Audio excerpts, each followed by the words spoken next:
नमस्कार श्रोते हो. दीपक रेगे कथाकथन चॅनलवर तुम्हा सगळ्यांचं मनापासून स्वागत. श्रोते हो, आज मी तुम्हाला ऐकवणार आहे दीप्ती जोशी यांची कथा आणि कथेचं नाव आहे व्यथा त्या दोघींची. रात्रीचा 1:30 वाजला तरी झोप लागत नव्हती. मी या कुशीवरनं त्या कुशीवर वळत होते. हे मात्र शांत झोपलेले होते.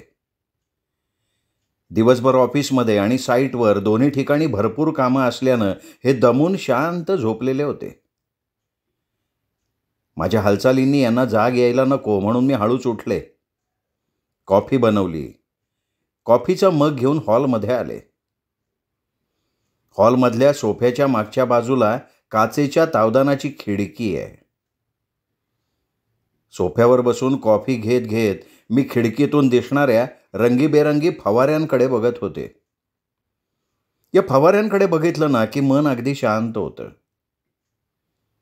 सध्या यांच्या प्रोजेक्टच्या निमित्तानं आम्ही दोघं अल्जेरियात होतो. आमच्या घराच्या खिडकीत उभं राहिलं की समोरच अथांग निळसर मेरिडियन समुद्र दिसतो. त्याच्या बाजूचं ल मेरिडियन पंचतारांकित हॉटेल आणि त्याच्या खाली उडणारे हे रंगीबेरंगी फवारे. आता ही कॉफी घेता घेता मी ती रंगांची उधळण बघत होते. फवाऱ्यांचे सगळे रंग फ्लोरोसंट. कधी हिरवी धार उंच भुईनाळ्यासारखी उडत होती आणि खाली येता येता त्यात लाल रंगाची धार मिसळत होती. या दोन्ही रंगाच्या जोडीला पिवळ्या आणि निळ्या रंगांची उधळण चालूच होती.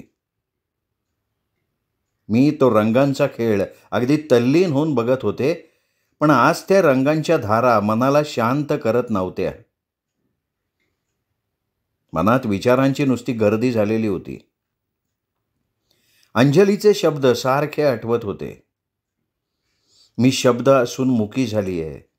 अगदी उबग आलाय जीवनाचा. नुसतं एकसुरी जीवन.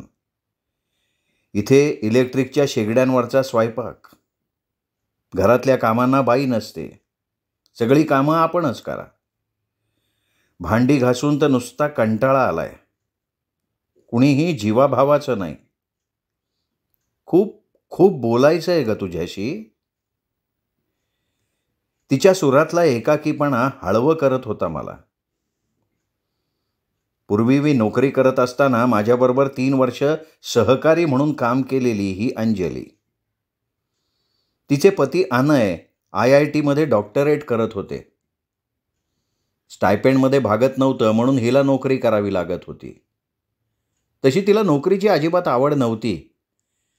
त्यामुळे नवऱ्याचं शिक्षण होऊन त्याला चांगली नोकरी मिळाल्यावर ती नोकरीला रामराम ठोकणार होती. साधारण एकाच वयाच्या असल्यामुळे बघता बघता आमची दृढ मैत्री झाली. मग खरेदीला फिरायला बरोबर जाणं सुरू झालं. तिचे मिस्टर डॉक्टरेट झाले. त्यांना अंधेरीला मोठ्या कंपनीत नोकरी मिळाली. अंधेरीत तिने नवीन घर घेतलं. वास्तुपूजेला आम्हा दोघांनाही बोलवलेलं होतं. त्यावेळेस तिच्या माहेरच्या सासरच्या सगळ्या लोकांची ओळख झालेली होती. नंतर एकदम ती अमेरिकेला गेल्याचीच बातमी समजली. तिथेच स्थिरावली ती. मग मात्र आमचा संपर्क तुटला. त्यालाही 10 वर्ष झाली. मध्यंतरी यांच्या प्रोजेक्टच्या निमित्तानं आम्ही दोघेही अल्जेरियाला आलो. खूप मोकळा वेळ मिळायला लागला आणि अमेरिकेत वास्तव्यास असलेल्या अंजलीची नेटवर भेट झाली. आम्हाला दोघींनाही खूप आनंद झाला. माझ्यापेक्षा तिला जास्त आनंद झाल्यासारखा वाटत होता. सारखं म्हणत होती, तुझ्याशी खूप बोलायचं आहे ग मला, पण आपण दोघी एकट्याच असताना. आम्ही जवळजवळ रोजच नेटवर भेटत होतो, पण माझ्याशी गप्पा मारून तिचं मन तृप्त होत नव्हतं. त्या दिवशी यांनी लॅपटॉप घरी ठेवला. ती घरी एकटीच होती. आम्ही व्हॉइसमेल चॅटिंगवर आलो. ती खूप बोलत होती, मोकळी होत होती. तिला रडू आवरणं कठीण झालेलं होतं. जीवनात आलेलं नैराश्य, अमेरिकेतलं कंटाळवाणं एकसुरी जीवन ती बोलत होती. आम्हाला अमेरिकेत येऊन 10 वर्ष झाली. या 10 वर्षात आणायचे माझ्या मिस्टरांचे आईवडील गेले. मोठा भाऊ, त्याची बायको आणि मुलगी यांचा अजिबात सहवास नाही, त्यामुळे त्यांना आमचा विशेष लळा नाही. माझ्याकडे आई, बाबा आणि धाकटी बहीण गायत्री एवढेच. आई बाबा म्हातारे झालेत, त्यांना मोबाईल फोन वापरता येत नाही, म्हणून ते फोन करत नाहीत. आणि लहानपणी माझ्याशिवाय एक क्षणही न राहणारी गायत्री आता मात्र तिचं काय बिनसलंय कळत नाही. गेले 10 वर्षात आपणहून तिचा एकही फोन नाही, ईमेल नाही. तिच्या वाढदिवसाला किंवा तिची आठवण झाली की मीच फोन करते तिला. कदाचित माझं शांत सुखी जीवन बघून हेवा वाटत असेल तिला, पण एकही फोन करायचा नाही म्हणजे काय ग? तिच्या एकाकी जीवनात जास्तीत जास्त आनंद निर्माण करण्याच्या विचारानं मी रोज अंजलीला कॉल करायची, मग आम्ही व्हॉइसमेल चॅटिंग करायचो. त्यातून तिच्याविषयी मला आणखीन कळत गेलं. तिचा खाद्य यात्रा म्हणून स्वतःचा ब्लॉग होता, त्यावरती नवनवीन पाककृती दाखवायची. त्यातून तिच्या खूप मित्रमैत्रिणी झाल्या होत्या. सुरुवातीला खूप प्रतिसाद मिळाला, मग हळूहळू वा छान, मी ही रेसिपी बनवली, मग ही रेसिपी मी बनवली, इतकंच. दीर्घकाळ चालेल अशी मैत्री कोणाशीच झाली नाही.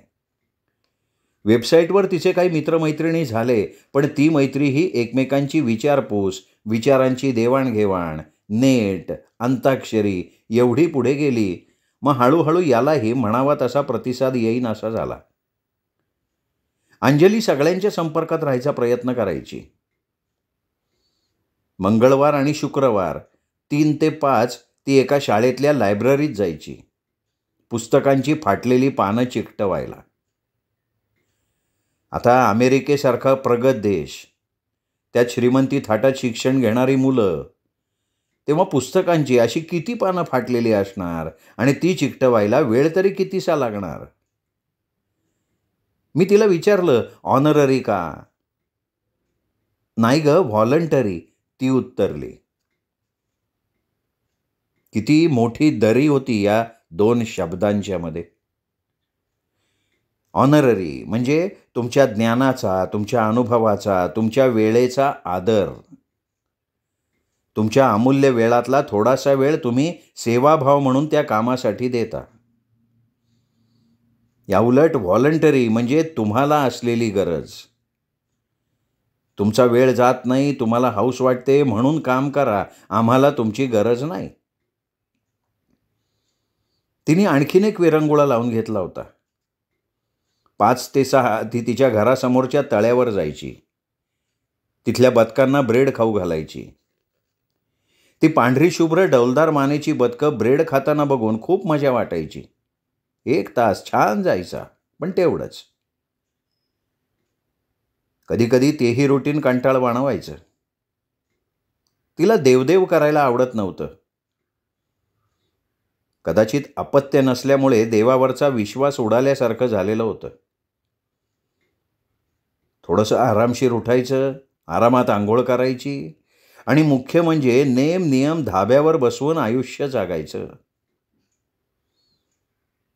हळूहळू एक जाणवायला लागलं होतं, तिच्याजवळ फक्त तिच्या खाद्ययात्रेचा ब्लॉग, तिचे वेबसाईटवरचे मित्रमैत्रिणी या व्यतिरिक्त बोलायला काही जास्त नव्हतं. सासरच्या नात्याचे चढ उतार नाहीत. माहेरी थकलेले आईवडील आणि एकच बहीण, तिच्याशीही संबंध तुटक झालेले. आणि माझ्याकडे नात्यांचा नुसता गलबला, नातेवाईकांचे राग, लोभ. कधी कधी वाटायचं, काय ही माणसं किती त्रास सहन करायचा. असं वाटता वाटता कधी ते इतकं चांगलं वागायचे की वाटायला लागायचं, छे आपलंच मत चुकीचं होतं, किती चांगली आहेत ही माणसं. नात्याची ही गुंतागुंत अनुभवताना कधी खूप आनंद व्हायचा, कधी मन उदास व्हायचं. अंजलीशी मी जपून वागत होते. स्वतःविषयी बोलताना ती दुखावली जाणार नाही याची काळजी घेत होते. सगळ्या गमती जमती सांगताना उगाचच अहंकाराचा दर्प येणार नाही ना, असा विचार करून बोलत होते. यांना म्हटलं, अंजलीचा विचार केला की खूप त्रास होतो. अमेरिकेसारख्या प्रगत देशातलं, नात्यातली बंधनं फक्त हाय हॅलोपर्यंत मर्यादित असलेलं एकाकी एकटं जीवन, बोलायला कोणी नाही. हे म्हणाले, हे बघ, प्रत्येकाचं नशीब असतं शेवटी, आणि पैसा कमावता ना भरपूर, मग कशाला कुरकुर करायची. आणि आपण तरी विचार करून स्वतःला किती शिणवून घ्यायचं. मला मात्र वाटत राहिलं की मन म्हणजे काही विजेचा दिवा नाही, बटन खाली केलं की चालू, बटन वर केलं की बंद. विचारांचा प्रवाह तर चालूच असतो. गेला आठवडाभर अंजलीचे विचार मनात घोळत होते. पण मग भारतात सुट्टीवर जायची तारीख ठरली आणि तयारीची धांदल सुरू झाली. भारतात जायचं या विचारानं आनंद होत होता. मला नेहमी जाणवतं, भारतातलं वातावरण म्हणजे नुसती गर्दी, गोंगाट, लोकलची दगदग.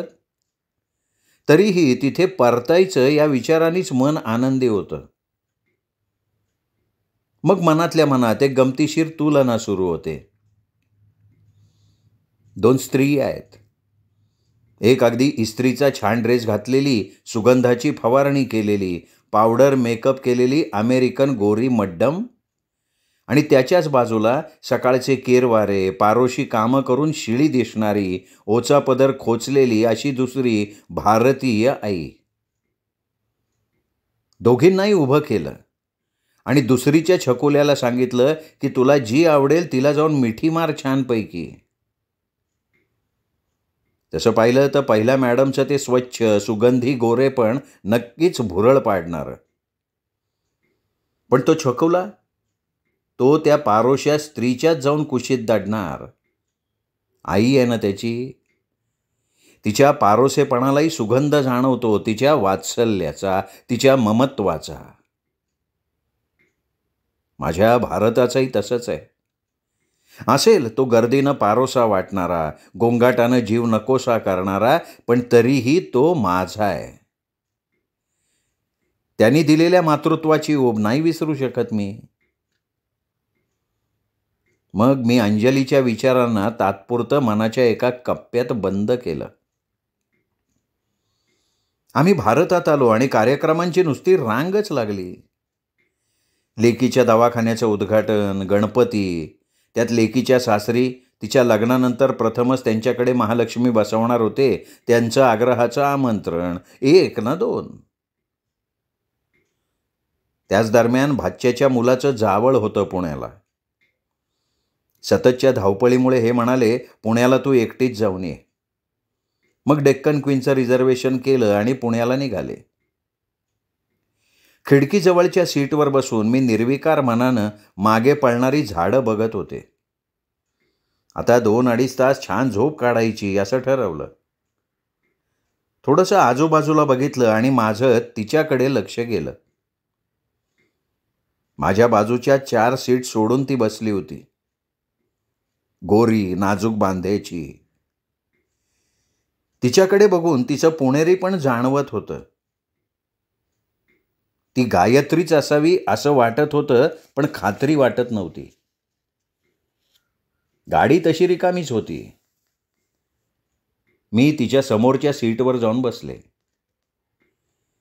तसा माझा या गोष्टींशी असणारा संबंध फक्त अंजलीमुळे होता, पण एखाद्याचं दुःख मनाला भिडलं की आतला समुपदेशक जागा होतो आणि मग कृती सुरू होते. ती खूप गाढ झोपली होती. थकल्यासारखी वाटत होती. गाडी एका लयीत धावताना, कुठंतरी सांधा बदलताना खड खड असा आवाज करत थोडी जोरात चालायची. नेमक्या त्याच वेळेला ती थोडे डोळे किलकिले करून बघायची. शिंडल्यानं परत ग्लानी आल्यासारखे डोळे बंद करायची. गाडीने नुकतंच कल्याण सोडलं होतं. पुणे यायला तसा अवकाश होता, त्यामुळे तेवढ्या वेळात मी तिच्याशी संवाद साधणार होते. थोड्या वेळात कर्जत आलं. वडापाववाल्यांची डब्यातली गडबड सुरू झाली. त्यांच्या वडापाव अशा खड्या, कानाला त्रास देणाऱ्या आवाजानं ती पूर्णपणे जागी झाली. पर्समधली बाटली काढून पाणी प्यायली. मग तिने आजूबाजूला बघायला सुरुवात केली. मी तिच्याकडे बघून हलकंसं स्मित केलं. माझ्या जवळच्या तिखट मिठाच्या पुऱ्या काढल्या. एका डिशमध्ये ठेवून तिला विचारलं, खाणार का?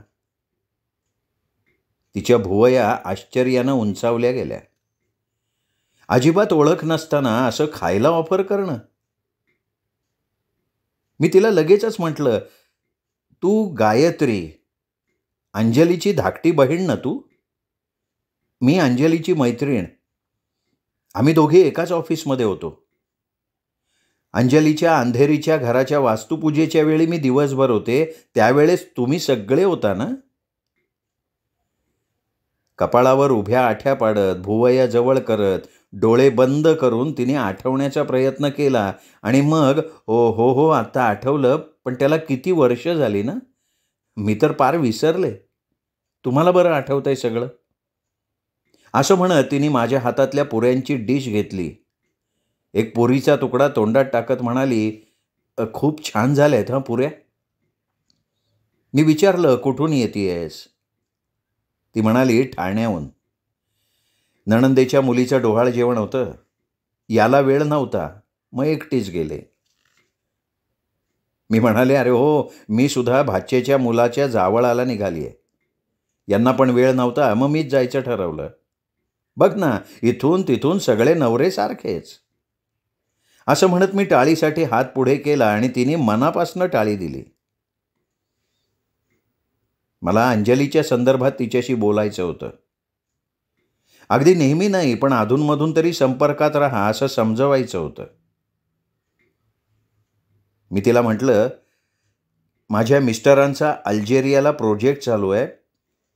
तिथे असताना अंजलीच्या संपर्कात आले. तिला तिकडे फारच एकटं, एकाकी वाटतं ग.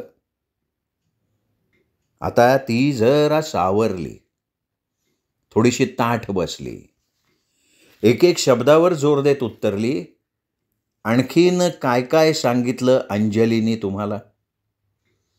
तिला फार एकाकी वाटतं. आम्ही कोणी संपर्कात नाही, ईमेल करत नाही, फोन करत नाही. ती शब्द असून मुकी झाली आहे. तिचं रुटीनही सांगितलं असेल. खाद्ययात्रेचा ब्लॉग, पुस्तकांना ग्लू लावणं, बदकांना ब्रेड घालणं, सांगितलं ना हे सगळं? तिच्या बोलण्याचा आवेग थोडासा वाढल्यासारखा वाटत होता. डोळ्यांच्या कडा किंचित पाणावल्यासारख्या झाल्या होत्या आणि मग ती बोलतच राहिली भरलेल्या गळ्यानं. तुम्हाला माहिती आहे, मी नोकरी करते. घरात हट्टी संशयी नवरा, सासूबाई, एक छोटी मुलगी आणि लग्न होऊन गावातच असलेल्या 6 नणंदा. शिवाय आईबाबा इतके थकलेत की त्यांच्याकडे मलाच बघावं लागतं. नोकरीचे 8 तास, जाण्या येण्याचे 2 तास, आयुष्यातले 10 तास कधीच संपलेले असतात. खूप दिवसांपासून लेकीच्या पुस्तकांना कव्हर्स लावायची ठरवते, पण वेळेअभावी उद्या उद्या उद्या म्हणत पुढे ढकलून देते.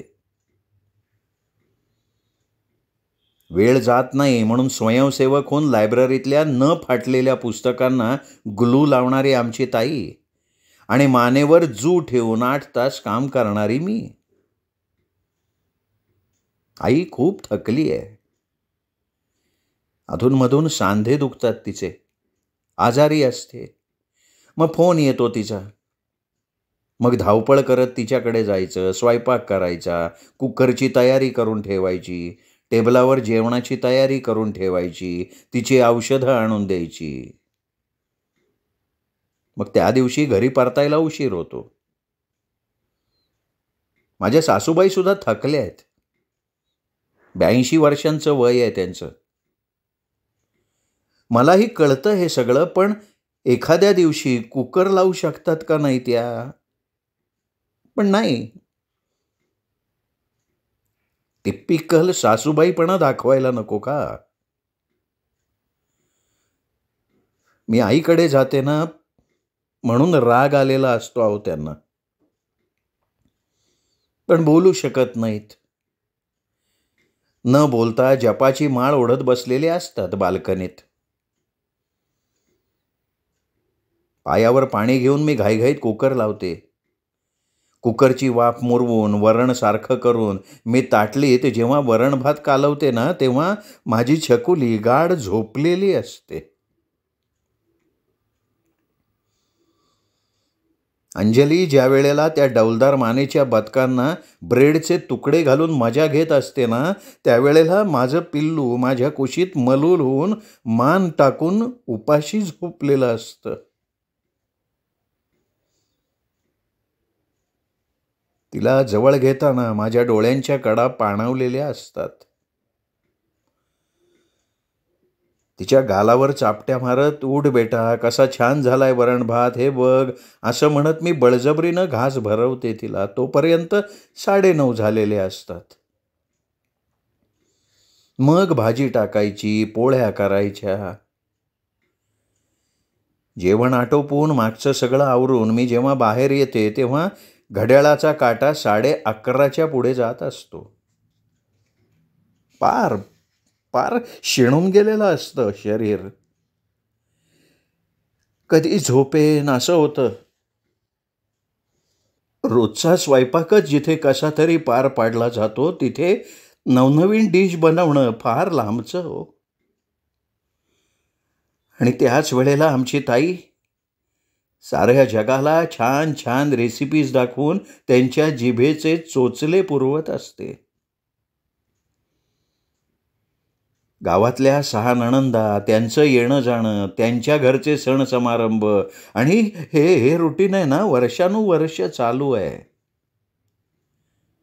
शरीर आणि मन इतकं थकतं की इच्छा असून सुद्धा नेटवर बसावंसं नाही वाटत. आम्ही तिला किती सांगितलं होतं, नको जाऊ अमेरिकेत.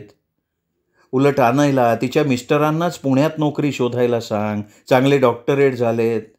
अगदी अमेरिकेइतका पैसा नाही मिळणार, पण चांगली नोकरी नक्कीच मिळाली असती.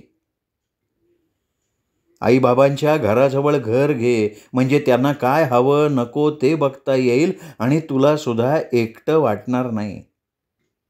पण नाही, अमेरिकेतलं हायफाय जीवन हवं होतं ना. कधीतरी फोन किंवा ईमेल करू शकते, पण माझं आयुष्य इतकं धावपळीचं. ही तिकडे छान मजेत राहते, शिवाय स्वतःच्या एकटेपणाचं दुःख सांभाळत बसली आहे.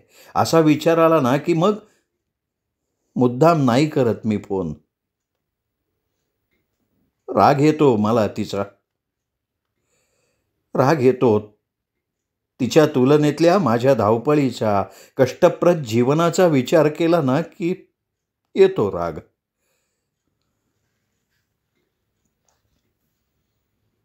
ही व्यथा त्या दोघींचीच. मी त्यात त्रयस्थच होते. खरं तर समुपदेशकाची भूमिका घेऊन मी तिच्या जवळ गेले होते, पण तरीही दोघींमध्ये मी मनानं गुंतत गेले. अंजलीच्या एकाकीपणाच्या दुःखानं मी व्याकुळ झाले होते, तर गायत्रीच्या माणसांच्या अतिवावरामुळे स्वतःचं अस्तित्व हरवून जगण्याच्या व्यथेनं माझ्या डोळ्यांच्या कडा ओलावलेल्या होत्या. या दोन्ही टोकांचा मध्यबिंदू साधून नाही का जगता येणार, या विचारात मी हरवलेली होते. गायत्रीच्या गालावरनं ओघळणारे अश्रू मला अंतर्मुख करत होते.